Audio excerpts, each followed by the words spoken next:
Olha só, se o seu filho cair e quebrar o dente, ou mais do que isso, mesmo que ele não quebrar o dente, é muito importante uma consulta profissional, tá? Seja dente de leite ou permanente, mas eu vou explicar primeiro a questão do dente de leite. Porque muitos pais pensam que por ser de leite é um dente que tudo bem, se quebrar um pouquinho ou se fraturar mais para dentro a raiz, e não é bem assim. O dente de leite ele tem um grande problema. Logo debaixo dele ou em cima, né, dependendo da posição do dente, a gente tem o dente de leite aqui, a gente tem o osso, tem todo o canal, a raiz do dente de leite e o dente permanente se formando, isso desde a gestação, tá? Se você tem uma fratura no dente de leite que repercute para o seu canal, ele pode ter um prejuízo sério para o dente permanente. E mais, tem alguns tipos de trauma bem complicados. Tem dentes de leite que simplesmente dão uma lascadinha, mas tem dentes de leite que entram para o osso por inteiro. E quando eles entram para o osso, eles balançam ou movimentam totalmente esse dente permanente sucessor que está se formando.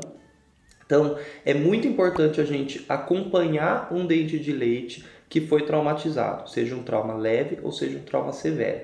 Por quê? Porque até pequenos traumas leves, como uma batidinha ou uma lascadinha, podem, não só de imediato, como a médio ou longo prazo, gerar uma infecção de canal. E essa infecção de canal pode prejudicar o dente permanente. E o maior problema é que nem sempre, ou raramente até, essa infecção de canal vai doer. Às vezes, quando os pais perceberem, o dente escureceu, ou o dente começou a ficar mole, ou a criança teve um inchaço no rosto, ou uma bolha de pus na gengiva, só que isso lá dentro pode estar no estágio avançado, trazendo sérias complicações para o dente permanente.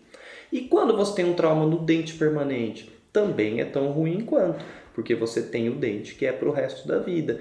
O mais importante é a gente lembrar que, de imediato, quando tiver um trauma, nem sempre de tão imediato, mas pelo menos no dia seguinte, você procurar um especialista em odontopediatria para fazer um exame clínico, um exame radiográfico e te dar as orientações ou condutas momentâneas e orientações de acompanhamento que vão ser necessárias para os próximos meses e de radiografias que são necessárias para que a gente detecte um eventual problema que possa acontecer lá para frente.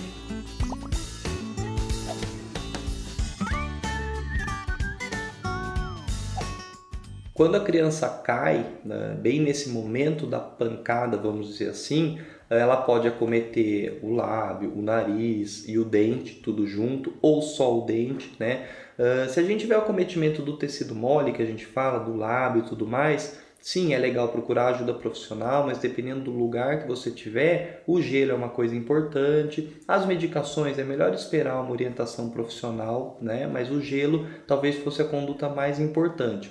E quando acomete o dente em si, é importante levar a profissional. Agora tem uma situação só em que os pais vão ter que atuar de emergência. Eles mesmos vão ter que fazer o procedimento, que é quando você tem um dente permanente, não o de leite, que avulsiona. O que é avulsionar? Você tem a pancada e esse dente sai por inteiro da boca. Não o do fundo, mas geralmente incisivo.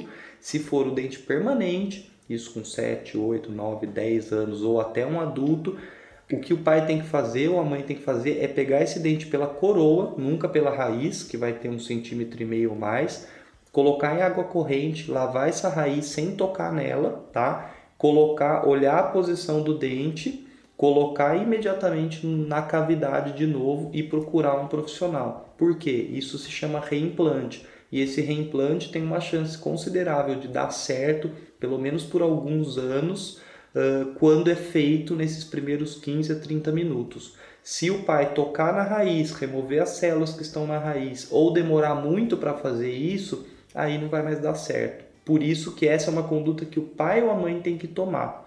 E se não acontecer essa avulsão, se o dente for para trás, para frente, se ele entrar, se ele sair um pouquinho ou se ele quebrar, aí realmente os pais têm simplesmente que procurar um profissional.